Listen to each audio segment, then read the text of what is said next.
remember my grandmother and my aunts, and I had two grandmothers, my father's mother and my mother's mother.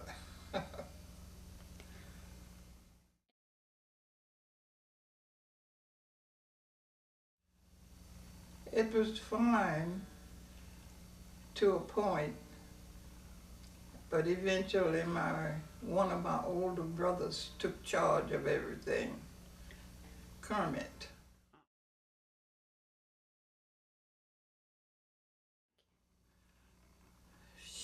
She was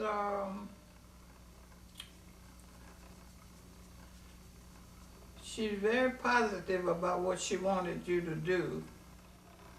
After my daddy died and my mom had to go start working, we had moved to Baton Rouge after the death of my daddy, and my Aunt Betty, who lives here, was instrumental in getting my mom to move to Baton Rouge. And when she moved to Baton Rouge, she was instrumental in getting her a job on the campus in the dining hall. So it worked out well. She worked, of course, because my father was dead. And when we saw her coming home, we'd run and meet her. We'd run and meet her and help her. She always brought dinner home, so I know bringing it from the campus to our house was a job.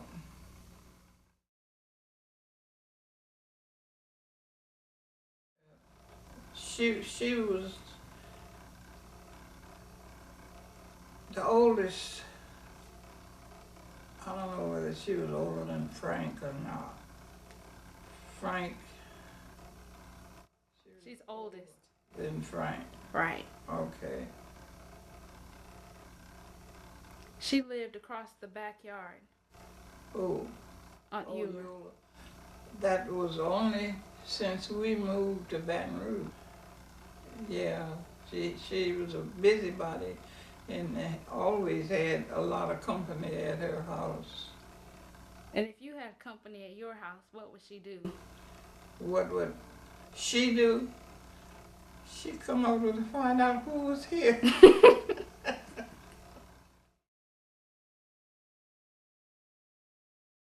Well, Frank didn't live with us as a family. He lived with Aunt Betty. That was an aunt of ours. And they ran a funeral home and they needed help. And Frank went to stay with them to help out at the funeral home.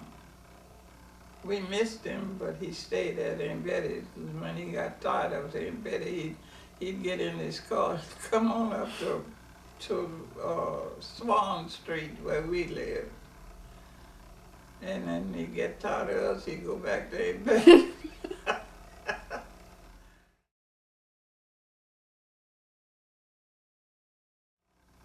Kermit was always in charge of us when my mom was missing.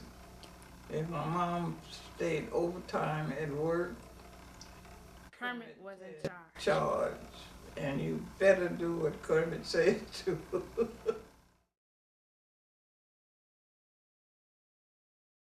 He was an athlete because he loved playing tennis, and he had friends who loved playing tennis.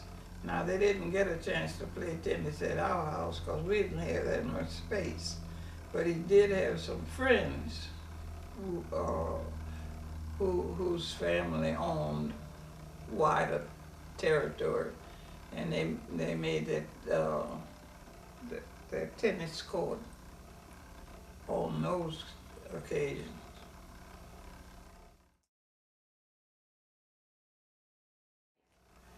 She was sort of on the quiet side.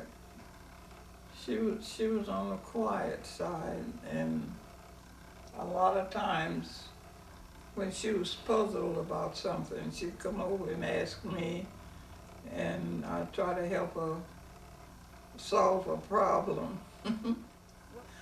I'd go find her. I'd go and find her and try to find out why she was crying.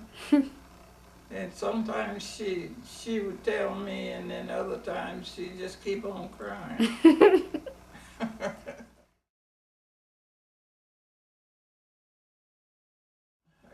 Younger than me, quite a bit, I think. I know he was a little rascal running around, and he wasn't too much trouble.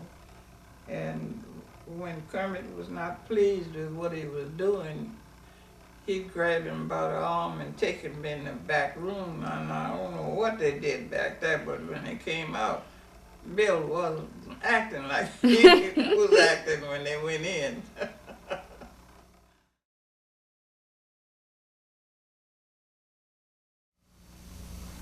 Bill.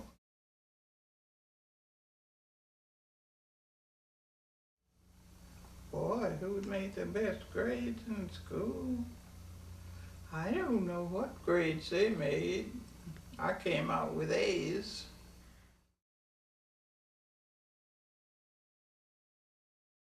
Frank.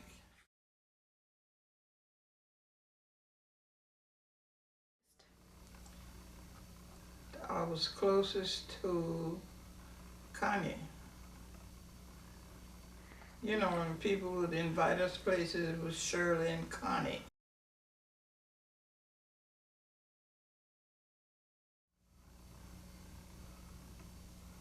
For fun. We lived in a small house. We had a swing on the front porch,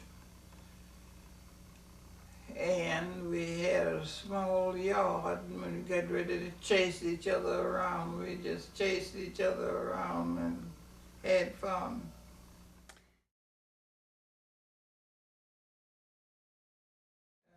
Oh, Christmas holidays were nice. We had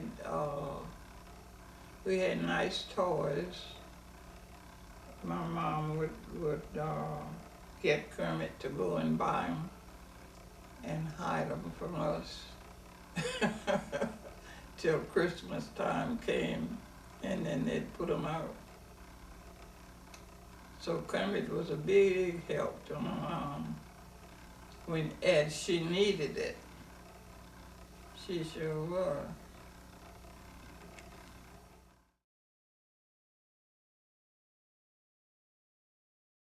I met him in North Louisiana. Oh. Where we lived, and he ended up being principal of the school where I worked.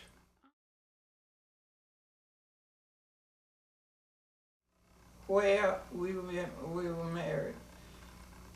Yes, I remember where we were married. One night,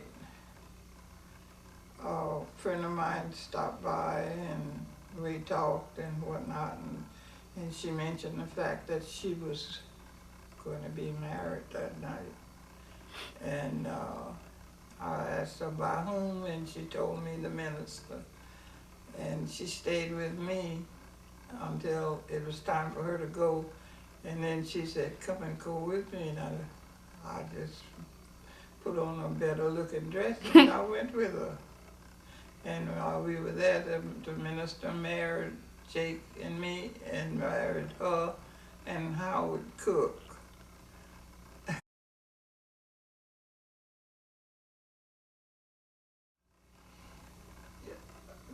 He was very positive in what he wanted done, and he was not a rowdy person, and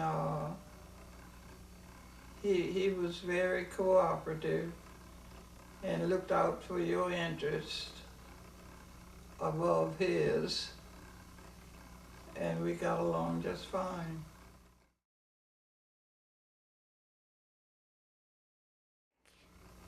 What did he look like? He was a light brown skin. He was just a little taller than me, and he enjoyed keeping his clothes up. Oh. He put them in the shop to be clean pretty regular, never were dirty, and not somebody would not want to wear them.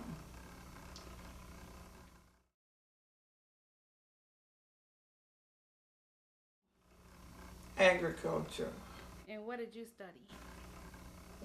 library science.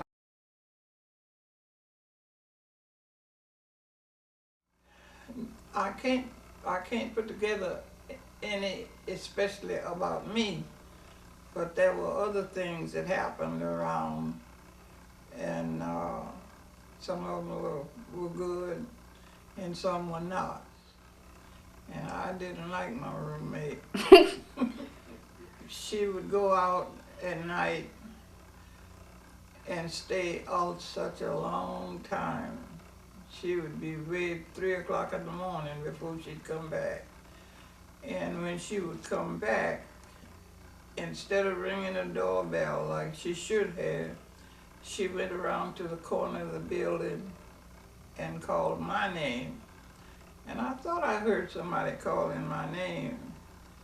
And I kind of peeped out and I saw her at the corner of the building, so I didn't go to the window anymore. And I guess she decided that she'd better do something better than that to get in. So she finally went back to the front door and rang the doorbell, and the matron went to the door and unlocked it for her.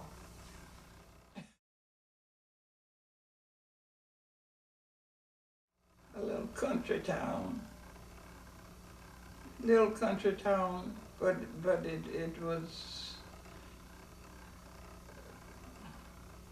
it was a quiet town. People weren't all that rowdy and stuff like that.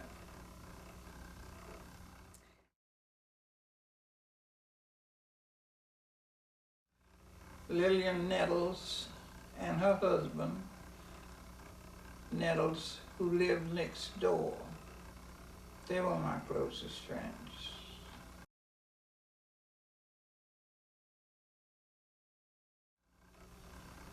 We always entered from the back. And of course, when we entered the house itself, we passed through the kitchen first. And if you went straight through, after the kitchen was the dining room, and after that was the living room. We did have a pond outside of our house. And you know what?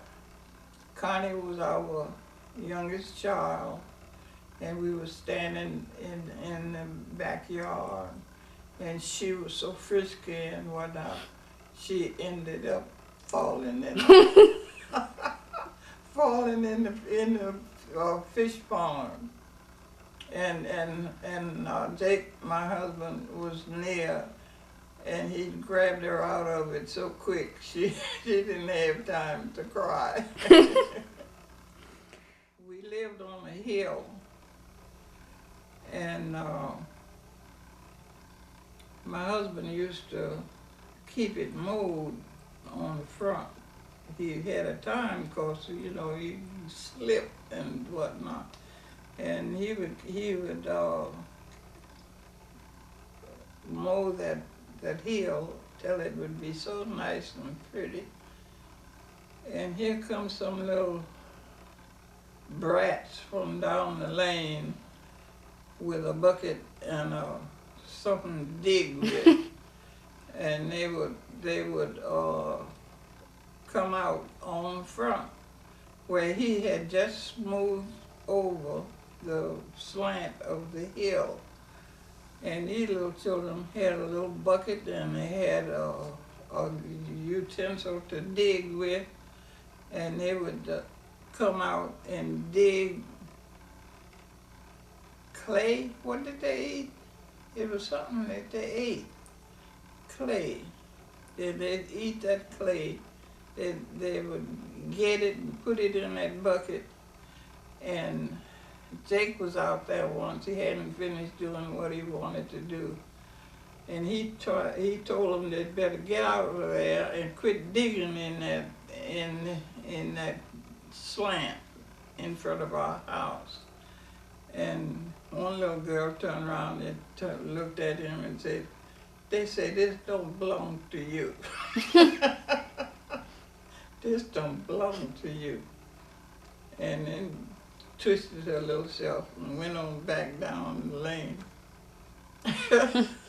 He tell you, if you don't get away from here, I'm gonna break your neck.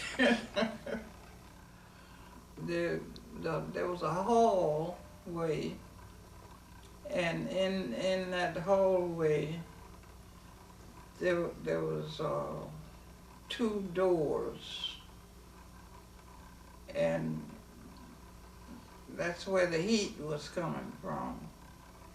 And it set the house on fire. And Lloyd Jackson, who was a science teacher over at the school, saw smoke coming out of a window. And he left his class and went over there to find out what was going on. And he found that double door in that hallway. When he opened it up and whatnot, he found out that was on fire. And it created a lot of attention because the fire truck eventually came. Somebody must have called the fire truck.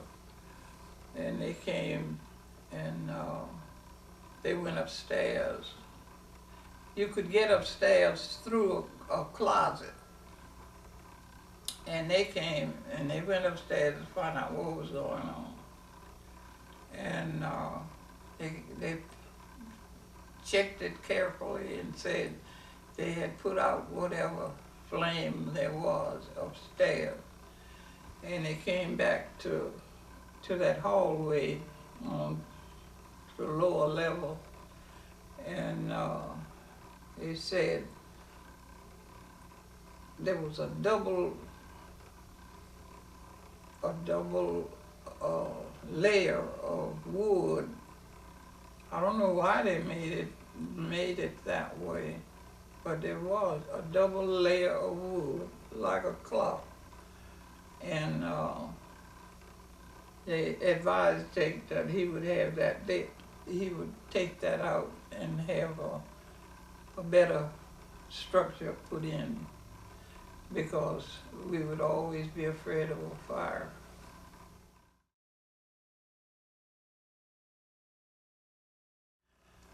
Well, I was, when I first started working, I was assigned to a small school outside of the city of Mansfield, and I had to go and come every day. And my husband would send for me. He would pick up a young man that he could trust, and when it was time for school to be out, then he would send this young man in our car to go and get me and bring me home. I taught biology. I didn't teach but one class. And then from there, I went to the library and spent the rest of the day.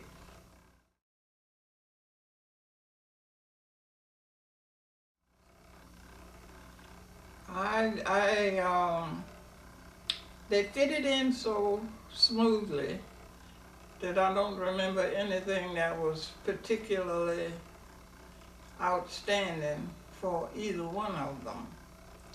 And one thing I remember most is the fact that Ms. Eva Austin kept Carol while I went to school and worked, and her sister, Suke, kept Connie.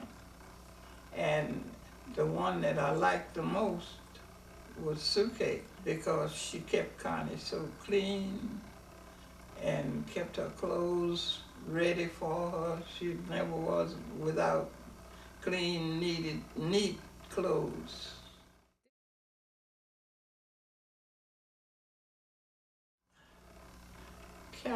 Carol was ahead of Connie. Connie, and Carol was about 3 grades ahead of Connie, and she naturally did her work for that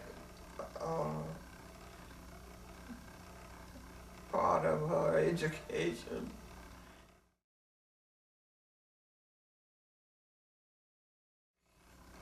She was a busybody, and the lady who kept her lived across the street from the school, or more from my house, or maybe in between. Mm-hmm. And I'd take her over there every morning, and she did what the lady said, and the lady enjoyed keeping her, so she said. And after school was over, I would go over there and get her and take her home. She did. She liked music, and she had a nice music teacher. She had a teacher who was a new faculty member and who played the piano very well. And she taught Carol music, how to play the piano. And Carol was improving as we went along. And she won first place in a number of what do you call it?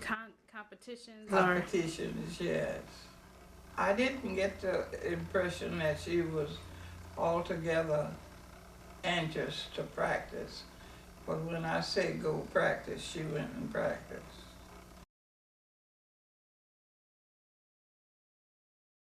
Oh, when we went to the game, I don't know whether that was a game or whether we went shopping, and when we came back, normally Suke would sleep in the back bedroom, and on this particular occasion, she slept in the front bedroom. And when Jake rang the doorbell, she was in a bed in that front bedroom, so she didn't have to get up or anything. And when Jake rang the doorbell, she didn't even get out of the bed. She just yelled out, "Who is it?" And when he said, "This is Jake, Suke, I came to get the baby," she said, "Well, you might as well go home, because you're not going to get a baby out of here tonight." You're not going to get a baby out of here tonight, so come back tomorrow. There was nothing else that we could do but get back in the car and go home.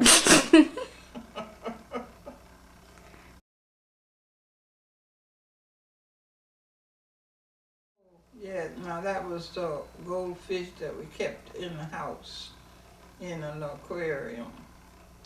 And who is it? Connie would always go and put her hands in there, and we couldn't keep her from doing so. She'd wait until you were out of the way, and then she'd go and try to catch the fish by the tail.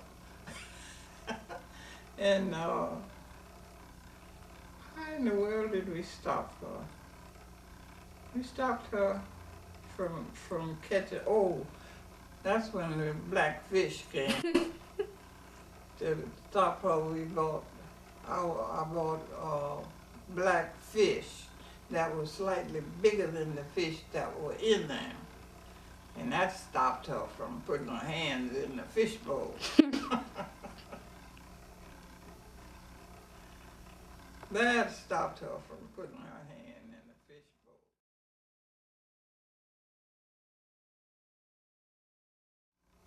had more adults in it than it had youngsters. I remembered that. But it was a nice church, and well taken care of. Well taken care of.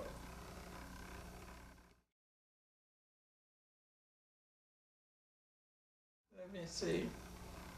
I remember buying a car because I was assigned to work out of Mansfield. It was north of Mansfield. And I had to have a car to get to my job. And it worked out pretty good. It worked out pretty good. I was trying to remember what kind of car I had, but it was a nice heavy car, and I never had any problems with it.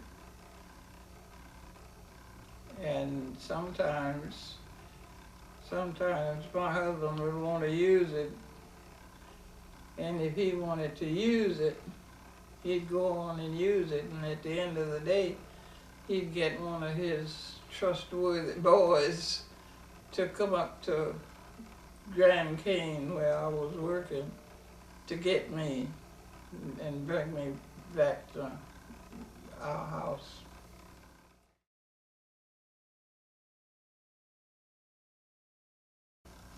Blue.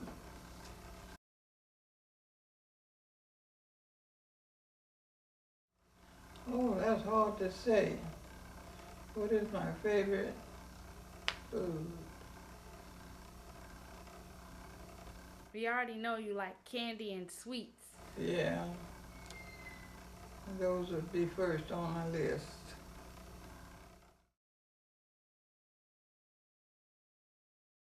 Things that I like to do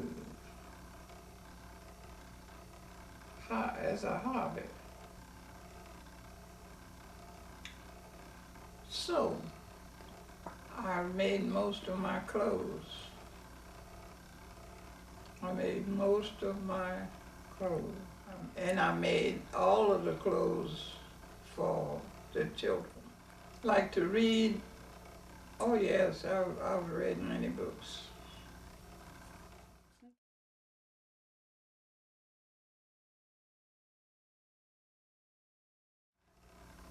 I think the most important thing for all of them to remember is to obey their parents and not tell lies. Just whatever it is, you could be afraid to tell them, but tell them anyhow, because they need to know if they ask.